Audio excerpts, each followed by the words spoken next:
Now to some news that, well, it'll help you to know this about real estate. A lot of experts, and I'm sure you've heard this, believe that the market is cooling, but real estate mogul and GMA contributor Barbara Corcoran is known as one of the sharpest eyes in the field, and she has spent a lot of time, as has her staff, finding the top 5 up-and-coming areas in the country. But this isn't just a list of 5 different places with good real estate buys. The reason she has picked each one will give you some tips as to what to look for when you're buying real estate really anywhere. And Barbara Corcoran is joining us. Nice to have you back with us. Thank you, Charles. So you've picked 5 areas, but as examples of things that people need to look for. Things that could be applied elsewhere. Okay. So let's start with one of them on your list, Enid, Oklahoma. E-N-I-D, Oklahoma. You've got it. Enid is a town that if you want a big house for a little bit of money, you want to go to Enid.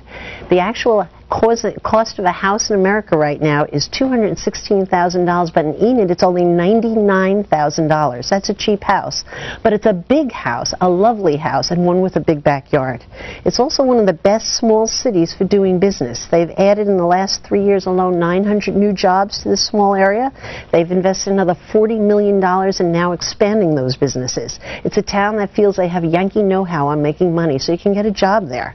There's lots of big old prestigious money also as well from Houston and Austin, Texas, living there now, moving there because they wanted a little piece of the charm that the town had to offer. All right, you've quoted me a lot of numbers in there, yes. But if I want to investigate a town, which of those numbers should I be looking at, and how would I find it? I think the very most important number, if you want to really identify something early on, is to look and see what's happening to the rental prices. When there's a big uptick in rental prices, it simply means people are moving in for the sake of the jobs. They rent first, they buy later. So if you buy now while people are renting, you will get tremendous appreciation when you buy later. All right, now one of them on your list is the South Bronx in New York, which might raise some eyebrows. But what you're really saying here, I think, is that look for areas around major cities that may be depressed now but are on the rise. Absolutely. What's great about a fat, juicy housing market is it recreates itself in little pockets that weren't looked at before simply because there's a shortage of housing. And the South Bronx is one of those bizarre areas where it's really starting to happen. It's the last housing frontier within earshot of New York City. You can actually get to New York City in about 20 minutes, Midtown Manhattan. It's lost 57% of its population in the 1970s. Who would think a place could recover from something like that? But people are moving back. The public money is beginning to trickle in. Artists and trend-setting creative types are moving in. The old factories are being taken over. The warehouses are being renovated. And the developers, for the first time, are walking in there and putting down big money and big bets. Now, so what do you look for in an area like this? One of the things you mentioned was interesting. Artists are coming in because they're often a vanguard of a neighborhood that's coming back. What else would you look for? The best thing to do is go into an area at night. The nightlife always happens 2 years before the change is visible in the daytime. So get yourself a bodyguard if you need to, but get over there at night and assess the area. Also, if you simply track the classified ads, they should double. Classified ads selling homes should double every single month. And last, if you keep your eye on a cup of coffee, what does it cost? In the South Bronx, it's $1.25.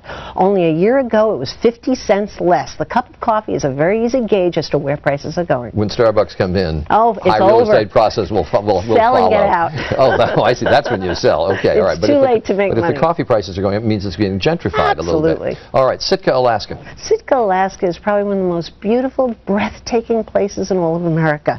It has abundant wilderness, calm, protected waters. It has truly charming and rare small cabins that sell very inexpensively. They are actually like they're right out of a fairy tale. You could pick any and just say, I could be happy here. But it's real cold up there. It's cold up there, but it's got warm summers and longer springs and falls than the rest of Alaska. It's got a boardwalk where you could sit and watch the whales swim by, and they have little earpieces attached to their benches where you can hear them sing. I mean, you have to love a place like that.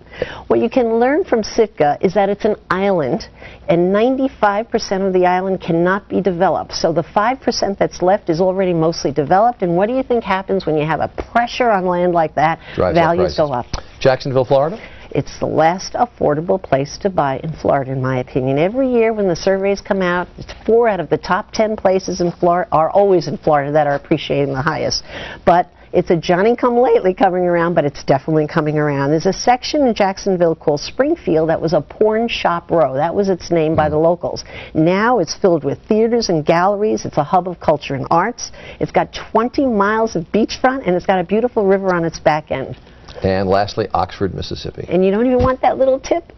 One little tip From first? Jacksonville? Yeah, is it okay? Sure. All right, we'll do the last one short. Okay. It's important to know you can go dump hunting. If you know an area that is... Dump hunting? Dump hunting. You go to an area that nobody wants. If it's next to a prestigious area like Jacksonville, what happens is it starts to catch up in price because it's making up for lost time and the borders get blurred. It's always a place where you can make money. Okay, and Oxford, Mississippi, university town. Of course, it's cheap, but it's chic, and so many people are leaving it. This city has taken advantage of all of the evacuees out of New Orleans because of the hurricane. 1,000 wealthy families have moved in there, and they're reclaiming their lives there, and prices are going up along with them. Also, Mississippi, it's 10% cheaper living there than anywhere else in America. Really?